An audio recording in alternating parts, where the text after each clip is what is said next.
യാത്രയാണ് ദേവാലയങ്ങളിൽ നിന്നും ദേവാലയങ്ങളിലേക്ക്, ദേവാലയ മാഹാത്മ്യങ്ങളുടെ കാണാ കാഴ്ചകളിലൂടെ.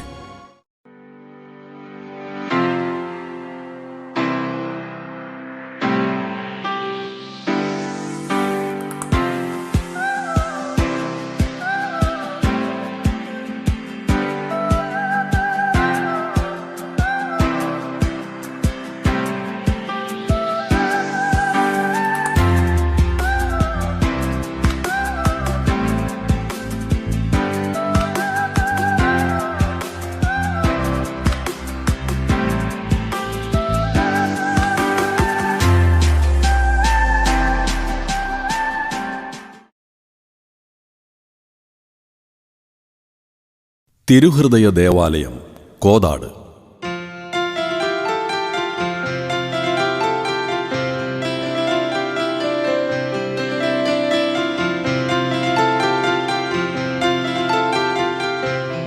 രൂപതകളുടെ മാതാവ് എന്നറിയപ്പെടുന്ന വരാപ്പുഴ അതിരൂപതയിലെ പ്രശസ്ത ദേവാലയങ്ങളിലൊന്നാണ് കൊച്ചി നഗരത്തോട് ചേർന്ന് എറണാകുളം നഗരത്തിൽ നിന്നും വെളിപ്പാടകലെ സ്ഥിതി ചെയ്യുന്ന ഈ വിശുദ്ധ ദേവാലയം.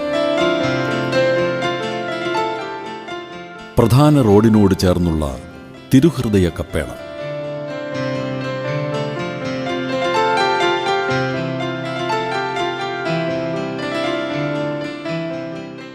ദേവാലയ മുഖവാരം,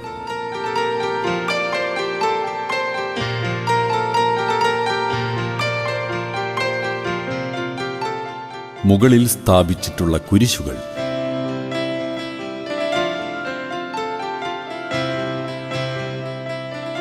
ഈശോയുടെ തിരുഹൃദയ രൂപം.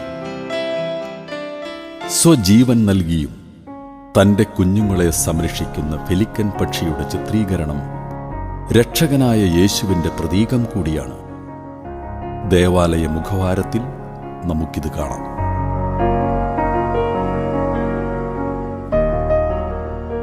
തിരുനാളുകളുടെയും ആഘോഷങ്ങളുടെയും വിളംബരം അറിയിക്കുന്ന ഇവിടുത്തെ കൊടിമരം,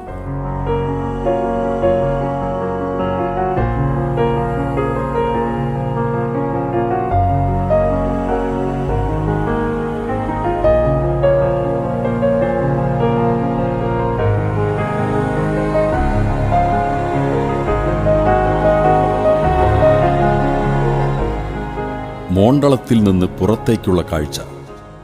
ഇനി ദേവാലയത്തിനകത്ത് പ്രവേശിക്കാം. വിശാലതയും മനോഹാരിതയും ഭക്തി തീഷ്ണതയും നിറഞ്ഞ ദേവാലയത്തിൻ്റെ ഉൾഭാഗം. അൾത്താര ഉൾപ്പെടുന്ന പ്രധാന ബലിവേദി,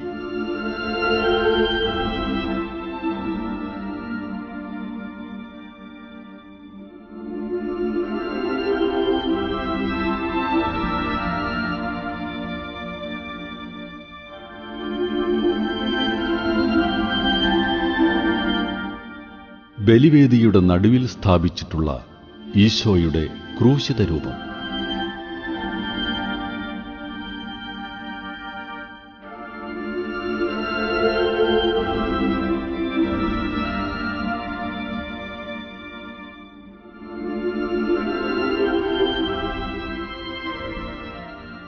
ഏറ്റവും മുകളിൽ സ്ഥാപിച്ചിട്ടുള്ള തിരുഹൃദയ സ്വരൂപം. പ്രധാന തിരുനാളിൽ ഈ രൂപം താഴെ ഇറക്കുന്നതും ഇവിടുത്തെ പതിവ്.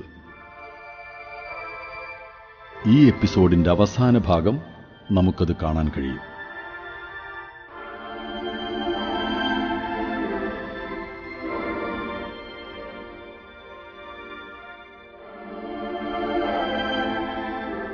പൂർണ്ണമായും മരത്തിൽ തീർത്തിട്ടുള്ളതാണ് ബലിവേദിയുടെ ഈ മുകൾ ഭാഗം.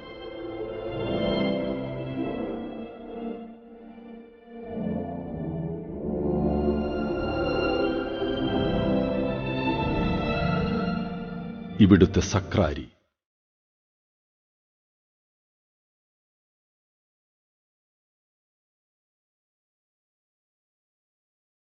ദിവ്യകാരുണ്യമായവൻ ഓസ്തിരൂപനായി ഇവിടെ വസിക്കുന്നു.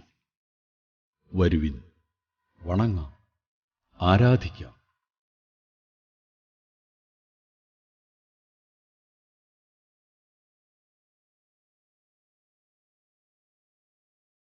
സക്രാരിയോട് ചേർന്ന് സ്ഥാപിച്ചിട്ടുള്ള വിശുദ്ധ കുരിശിന്റെ തിരുശേഷിപ്പ് ഈ ദേവാലയത്തിന്റെ പ്രത്യേകതയാണ്. ഓരോ മനുഷ്യനും ഈ തിരുശേഷിപ്പ് വണങ്ങി പ്രാർത്ഥിക്കുന്നതും ഇവിടെ പതിവ്.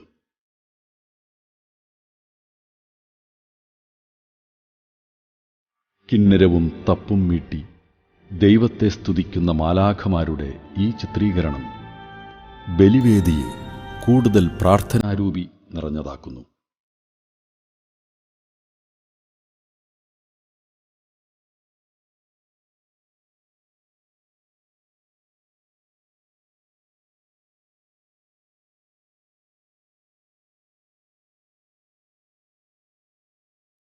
അനുദിന ബലിവേദിയായ അൾത്താരയിലെ ചിത്രീകരണങ്ങൾ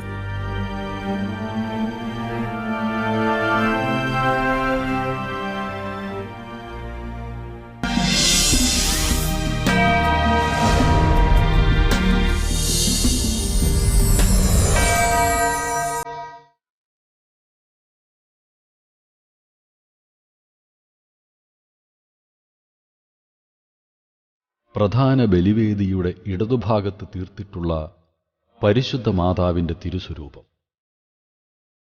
തന്റെ കൈകളിൽ ഇരിക്കുന്ന ഉണ്ണീശോയെ അമ്മ ലോകത്തിന് സമ്മാനിക്കും വിധമാണ് ഇത് തീർത്തിരിക്കുന്നത്.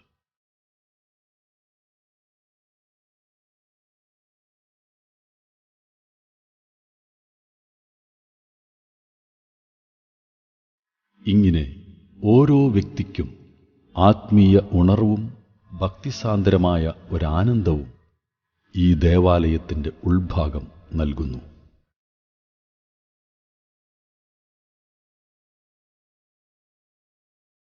വിശുദ്ധ യൗസേപ്പിതാവിന്റെ വർഷം പ്രമാണിച്ച് ദേവാലയത്തിന്റെ ഉൾഭാഗം വലതുഭിത്തിയിൽ സ്ഥാപിച്ച തിരുക്കുടുംബത്തിന്റെ ചിത്രീകരണം.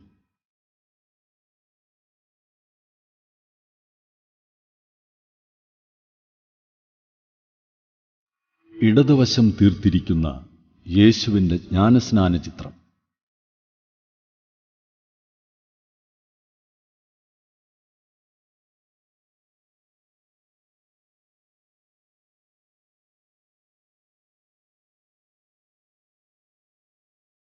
പ്രധാന ബലിവേദിയുടെ ഇടതുവശം കാണുന്ന ഈ തിരുഹൃദയ തിരുസ്വരൂപം പ്രത്യേകമായി വണങ്ങി പ്രാർത്ഥിക്കുന്നത് ഈ ദേവാലയത്തിലെ ഒരു പതിവ് കാഴ്ചയാണ്.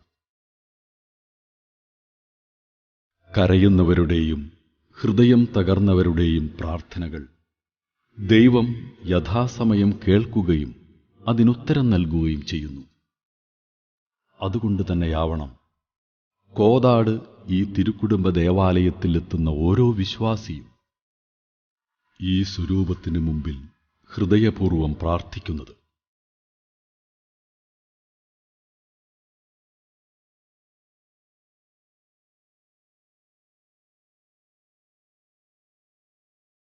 ഇവരുടെ ഓരോരുത്തരുടെയും ഓരോ ആവശ്യങ്ങളും തിരിച്ചറിയുന്ന ദൈവം ഇവർക്ക് ആത്മീയമായ ആനന്ദവും കുടുംബസമാധാനവും ജീവിത അഭിവൃദ്ധിയും ഇവരുടെ പ്രാർത്ഥനയ്ക്ക് ഉത്തരമായി നൽകുന്നു.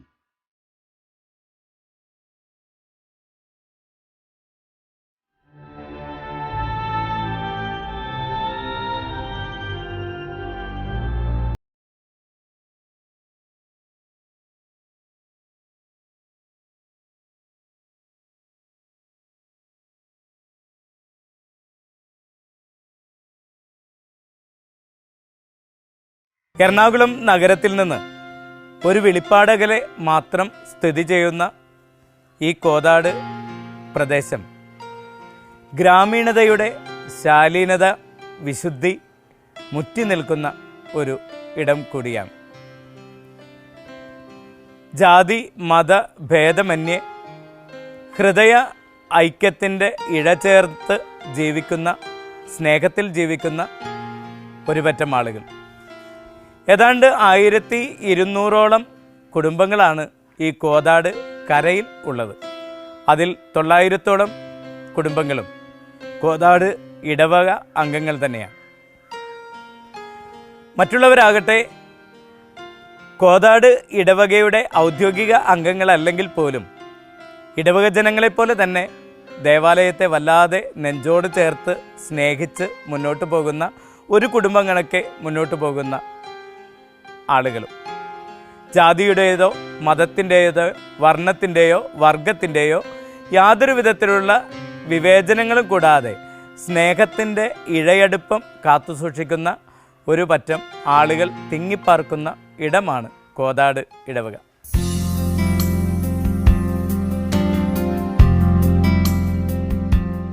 കോതാട് ആദ്യകാലത്ത് ദേവാലയം ഉണ്ടായിരുന്നില്ല.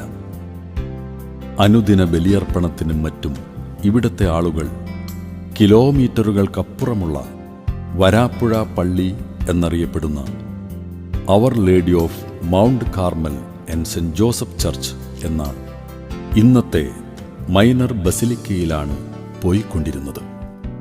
അതായത് കോതാട് തിരുഹൃദയ ദേവാലയത്തിൻ്റെ മാതൃ ഇടവക എന്നറിയപ്പെടുന്നത് ഈ വരാപ്പുഴ പള്ളിയാണ്.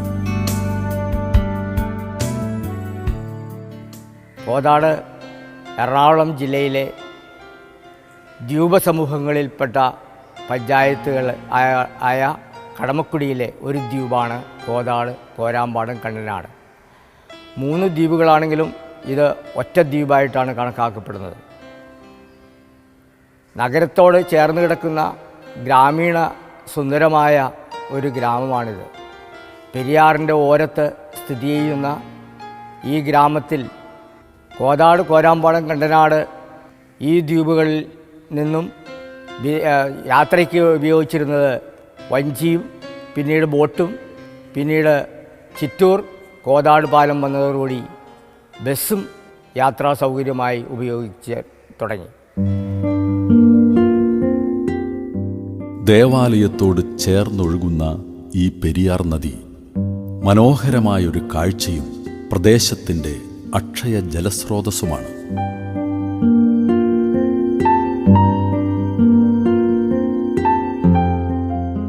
കോതാടിനെ മറുകരയായ ചേന്നൂരുമായി ബന്ധിപ്പിക്കുന്നത് ഈ ജങ്കാർ സർവീസാണ്.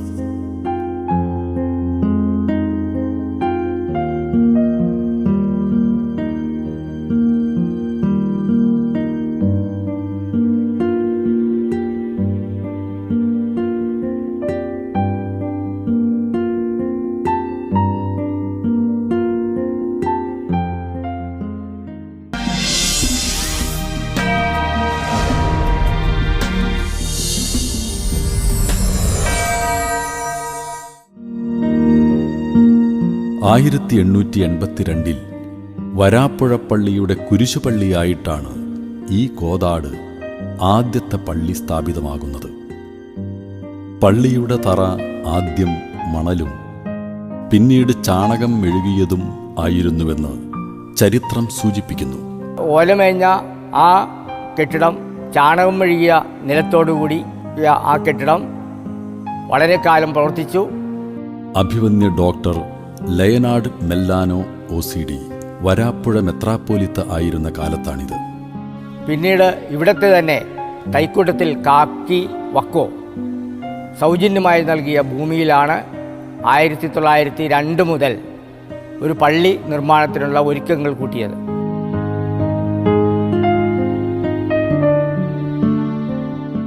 ആയിരത്തി 1673 മുതൽ 1882 വരെ കുരിശുപള്ളി സ്ഥാപിതമായത് വരെ കോതാട് നിവാസികൾ എല്ലാ ആധ്യാത്മിക കാര്യങ്ങൾക്കും വരാപ്പുഴയുമായി ബന്ധപ്പെട്ട് പ്രവർത്തിച്ചതാണ് ഒന്നാമത്തെ ഘട്ടം.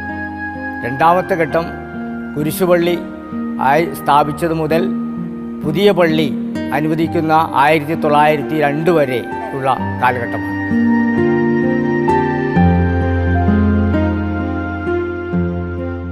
ഇതാണ് ആദ്യത്തെ കുരിശുപള്ളി 1882 സ്ഥാപിതമായ സ്ഥലം. പൂർവികരുടെ സ്മരണ നിലനിർത്തി വിശുദ്ധ പത്രോസിൻ്റെയും വിശുദ്ധ പൗലോസിൻ്റെയും രൂപങ്ങൾ സ്ഥാപിച്ച് ഇന്നും ഒരു സ്മാരകമായി ഇവിടം സംരക്ഷിക്കുന്നു.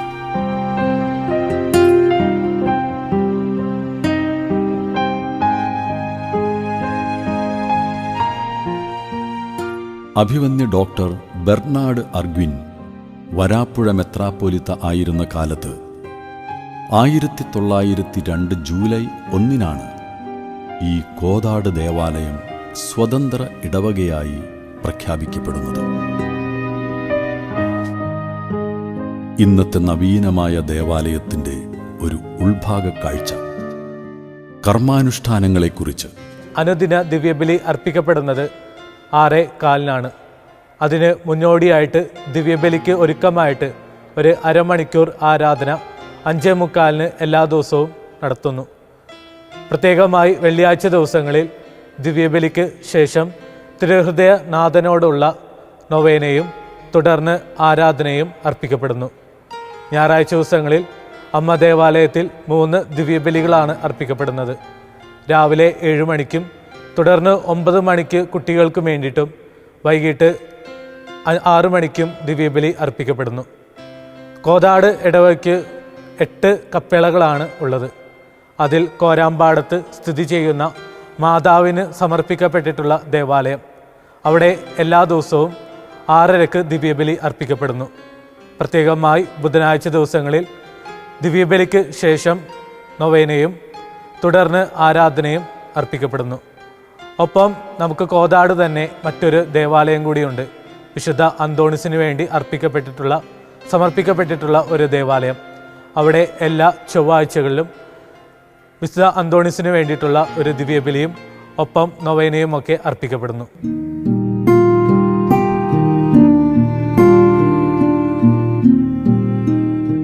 ദൈവാനുഗ്രഹത്തിൻ്റെ വിളനിലമായി മാറിയ ഈ അനുഗ്രഹഭൂമി, ഇവിടുത്തെ ഈ ദേവാലയം നാനാജാതി മതസ്ഥരുടെയും പ്രാർത്ഥനാ സങ്കേതമാണിന്ന്. ദൈവത്തെ തേടിയെത്തുന്നവർക്ക് അവൻ സമീപസ്ഥനാണെന്ന് അനുഭവസ്ഥർ സാക്ഷ്യപ്പെടുത്തുന്നു. അനുഗ്രഹങ്ങൾ ധാരാളമായി നൽകിക്കൊണ്ട് ഈശോയുടെ തിരുഹൃദയം എല്ലാവരെയും ചേർത്ത് പിടിക്കുവാൻ എക്കാലവും ഇവിടുത്തെ ജനങ്ങളോടൊപ്പം നിൽക്കുന്നതായാണ് കാണാൻ കഴിയുന്നത്. വെള്ളപ്പൊക്കം അതേപോലുള്ള മഹാമാരികളെല്ലാം വന്നിട്ട് പോലും ഈ നാട്ടിലെ ജനങ്ങളെ ഒരുമിച്ച് കൂട്ടാനും ഈശോയുടെ തിരുഹൃദയത്തിൻ്റെ കൃപ കൊണ്ട് ഇവിടെ സാധിച്ചിട്ടുണ്ട്. ദേവാലയത്തിൽ സമീപ പ്രദേശങ്ങളിൽ നിന്നും പല ആളുകളും ഏതു നേരവും ഇവിടെ വന്ന് പ്രാർത്ഥിക്കുന്നത് എനിക്ക് കാണുവാൻ സാധിച്ചിട്ടുണ്ട്. ഈ നാട്ടിൽ മാത്രമല്ല, അടുത്ത കരകളിലുള്ള ആളുകൾ വരെ ഇവിടെ വന്ന് നൊവേനയിലും ദീപബലിയിലും പങ്കെടുക്കുന്നത് പതിവാണ്. ഈശോയുടെ തിരുഹൃദയത്തിൻ്റെ ഈ നാമധേയത്തിൽ സ്ഥിതി ചെയ്യുന്ന ദേവാലയം കുട്ടികൾ മുതൽ വലിയ അപ്പൂപ്പന്മാർ വരെയുള്ള ആളുകൾക്ക് എന്നും ഒരു അഭയകേന്ദ്രമായി അറിയപ്പെടുന്നുണ്ട്.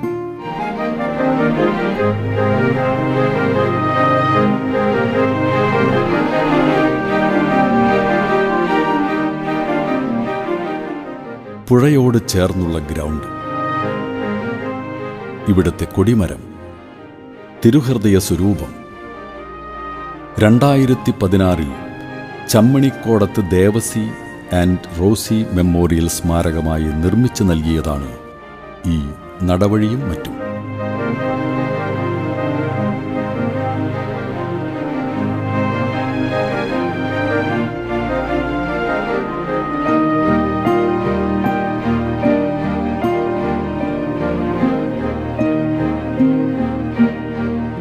കോതാട് ദേശത്തിൻ്റെ പ്രകാശഗോപുരമായി ആത്മീയ സാന്ത്വനമായി ഉയർന്നു നിൽക്കുന്ന ഈ വിശുദ്ധ ദൈവാലയം 140 വർഷം പിന്നിടുമ്പോൾ ഇന്നത്തെ നവീന മാതൃകയിൽ നിർമ്മിക്കുന്നതിന് നേതൃത്വം നൽകിയത് ബഹുമാനപ്പെട്ട മാർട്ടിൻ തൈപ്പറമ്പിലച്ചനാണ്.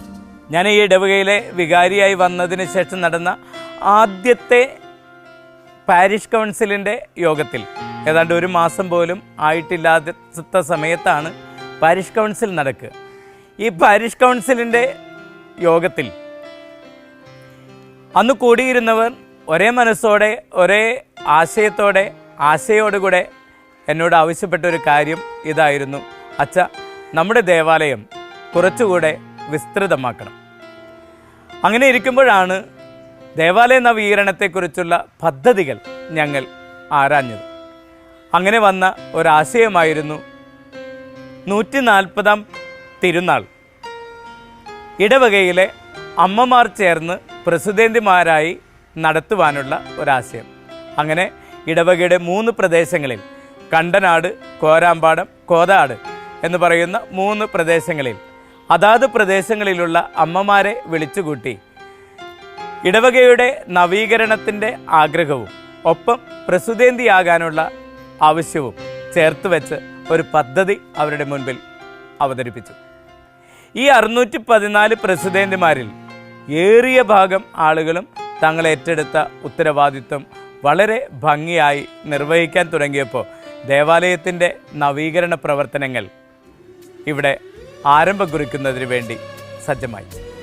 അങ്ങനെ പണി മുന്നോട്ട് വളരെ സന്തോഷത്തോടുകൂടി മുന്നോട്ട് പോകുമ്പോഴാണ് മാർച്ച് 22-ാം തീയതി ലോകത്തെ ആകമാനം കിടിലം കൊള്ളിച്ചുകൊണ്ട് കടന്നു വന്ന കൊറോണ വൈറസിൻ്റെ ഫലമായി ലോക്ക്ഡൗൺ ഇവിടെ പ്രഖ്യാപിക്കപ്പെട്ടു. ലോക്ക്ഡൗണിൻ്റെ കാലഘട്ടത്തിലൂടെ തന്നെ കടന്നുപോയി 2021 മാർച്ച് മാസം 18-ാം തീയതി ദേവാലയത്തെ ആശീർവദിച്ച് ദൈവജനത്തിനു വേണ്ടി തുറന്നുകൊടുത്തു. തിരുഹൃദയനാഥനേ, ആധരങ്ങളാലെ ഞാൻ അവിടുത്തെ നാമമെന്നു നേറ്റു പാടുമേ. ഇടവകയുടെ 140-ാം തിരുനാൾ നാടിന് ആവേശമുണർത്തി ഭക്തിയുടെ നിറവിൽ വിശ്വാസ സമൂഹം കൊണ്ടാടി. അവിടുത്തെ നാമമെന്നു നേറ്റു പാടുമേ. തിരുഹൃദയമേ. തിരുനാൾ ആഘോഷത്തിൻ്റെ പ്രത്യേക ചടങ്ങാണ് ബലിവേദിയുടെ മുകളിൽ സ്ഥാപിച്ചിട്ടുള്ള തിരുഹൃദയ സ്വരൂപം താഴെ ഇറക്കുന്നത്. തിരുനാൾ പ്രദക്ഷിണത്തിൻ്റെ ഭാഗമായി കായൽ വെഞ്ചിരിപ്പും ഇവിടുത്തെ ചടങ്ങാണ്.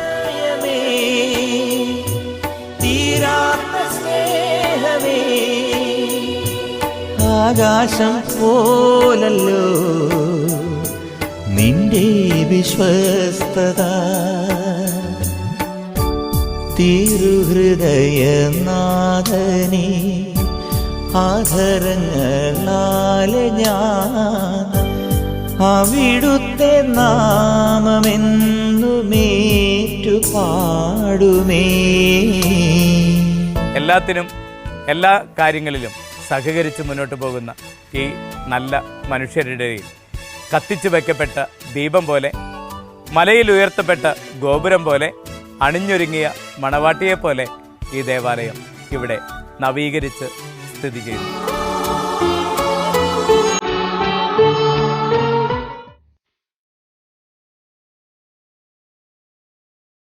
വിദ്യാഭ്യാസ രംഗത്തും സാമൂഹ്യ സാംസ്കാരിക മേഖലകളിലും കായിക രംഗത്തും ആതുര ശുശ്രൂഷ ആത്മീയ മേഖലകളിലുമെല്ലാം ഈ നാടിൻ്റെ വളർച്ചയ്ക്കു വേണ്ടി കോതാട് ദേവാലയവും ഇവിടുത്തെ വൈദികരും പൂർവികർ മുതൽ ഇന്നത്തെ തലമുറ വരെ ചെയ്തിട്ടുള്ള സ്തുത്യർഹമായ സേവനങ്ങളും എടുത്തു പറയേണ്ടതാണ്.